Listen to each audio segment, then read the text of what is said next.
Folks, Simon with Rooting for the Planet, 21st of May 25. I've got Truffle with me, still, the flat-coated retriever, family dog, and I've got Mabel with me.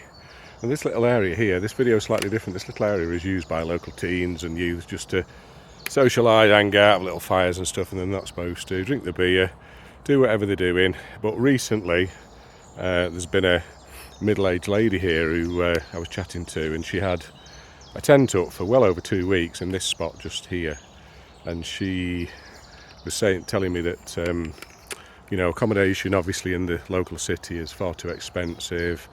£1,000 a month for a one-bedroom flat, which I've heard, and all sorts of issues with mould and damp that the local authority can't do anything about. They don't seem to have the money to sort it out. So she decided, according to her, to move out into the woods rather than be in this flat, which was really bad for her health. She said her neighbours were growing weed.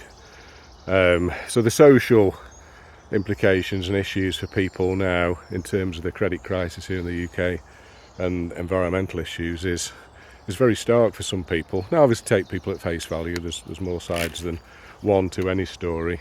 But there's no sign of her other than she's left her rubbish. She's left it tidily, it's all ready, but presumably she just didn't have enough hands to carry it away. A bit disappointing, but that's, to be honest, this area was quite dirty anyway with alcohol cans and what have you. So she's done us a favour there. It'll just get moved eventually, or I'll possibly move it and recycle it. So yeah, just a little slant on, because obviously, if housing isn't affordable and if housing isn't maintained and people haven't got the work or the skills to be able to maintain that housing, even if it's rented off a local authority or private landlord, then people are going to suffer all sorts of health problems. So there are these issues, and they're not as bad as some countries, I know, but inner city deprivation here and even out in the countryside deprivation and people having to use food banks has grown, apparently, according to the Trussell Trust figures. So yeah, I just thought a different take today on environmental issues. Everything is connected to everything else in some way. All right, folks, I'll do another one later on. See you in a bit. Bye bye.